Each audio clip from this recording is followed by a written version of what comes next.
ఇప్పటికే Russia, Ukraine, పశ్చిమాసియా యుద్ధాలతో ఇబ్బంది పడుతున్న ప్రపంచానికి మరో తలనొప్పి మొదలైంది. ఆసియా దేశాలైన థాయిలాండ్, కంబోడియా మధ్య యుద్ధ వాతావరణం నెలకొంది. సరిహద్దుల్లో పలు చోట్ల పరస్పరం చేసుకున్న దాడుల్లో థాయిలాండ్లో 11 మంది మృతి చెందారు, 28 మంది గాయపడ్డారు. తమకు జరిగిన నష్టం వివరాలను కంబోడియా ఇప్పటివరకు వెల్లడించలేదు. రెండు దేశాలు ఫిరంగులు, రాకెట్లతో దాడులు చేసుకున్నాయి. థాయిలాండ్ వైమానిక దాడులు కూడా చేసింది. అసలు వీరి మధ్య ఉన్న వివాదం ఏంటి? థాయ్, కాంబోడియా ఎందుకు ఘర్షణ పడుతున్నాయి? థాయిలాండ్, కంబోడియా మధ్య యుద్ధ మేఘాలు కమ్ముకుంటున్నాయి. తాజాగా అక్కడ చోటు చేసుకుంటున్న పరిస్థితులు అందుకు ఆజ్యం పోస్తున్నాయి.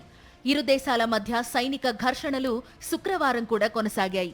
వివాదానికి కేంద్ర బిందువుగా మారిన ప్రీహ్ విహార్ దేవాలయాన్ని థాయిలాండ్ సైన్యం స్వాధీనం చేసుకున్నట్లు వార్తలు వెల్లువెత్తాయి. ప్రీహ్ విహార్ దేవాలయంతో పాటు గతంలో కోల్పోయిన భూభాగాలను స్వాధీనం చేసుకున్నట్లు థాయ్ మీడియాలో కథనాలు రాగా, ఇరు దేశాలు ఈ వార్తలను ఖండించాయి. దీంతో వివాదం కాస్త సద్దుమణిగినట్టు కనిపిస్తున్నా సరిహద్దుల్లో పరిస్థితులు మాత్రం ఉద్రిక్తంగానే ఉన్నాయి. థాయిలాండ్, కంబోడియా మధ్య 508 మైళ్ల సరిహద్దు ఉంది. రెండు దేశాలు శాంతియుతంగా కలిసి ఉంటున్నప్పటికీ సరిహద్దుల్లో మాత్రం తరచూ ఘర్షణలతో రగులుతున్నాయి. వీటిల్లో 9వ శతాబ్దానికి చెందిన ప్రీహ్ విహార్ కీలకమైంది. ఈ ఆలయం కంబోడియాకు చెందుతుందని 1962లో అంతర్జాతీయ న్యాయస్థానం తీర్పు ఇచ్చింది. కానీ ఆ దేవాలయం కేంద్రంగా స్థానిక సెంటిమెంట్లు తరచూ వివాదాలకు కారణమవుతున్నాయి.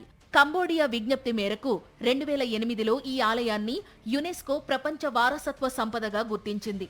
దీనిని థాయిలాండ్ తీవ్రంగా వ్యతిరేకించింది. అటు థాయిలాండ్ దేశ పరిధిలోని సురిన్ ప్రావిన్స్ లోని టామోన్ థోమ్, తమ్యూన్ థోమ్ ప్రాంతాలు కూడా ఇరు దేశాల మధ్య వివాదాస్పద ప్రదేశాలుగా ఉన్నాయి. ఈ టెంపుల్ వార్ మరోసారి ఇరు దేశాల మధ్య సైనిక ఘర్షణకు దారితీసింది. థాయిలాండ్, కంబోడియా మధ్య ఉద్రిక్తతలు తీవ్రమైన వేళ కేంద్రం అప్రమత్తమైంది. థాయిలాండ్లోని భారతీయులకు అడ్వైజరీ జారీ చేసింది. ఉద్రిక్తతలు నెలకొన్న 7 ప్రావిన్స్ల వైపు ప్రయాణాలు చేయొద్దని అక్కడి ఇండియన్ ఎంబసీ ప్రకటన విడుదల చేసింది. థాయిలాండ్లో పర్యటించే భారతీయులు స్థానిక అధికారులు ఇచ్చే అప్డేట్లను ఎప్పటికప్పుడు పరిశీలించాలని సూచించింది.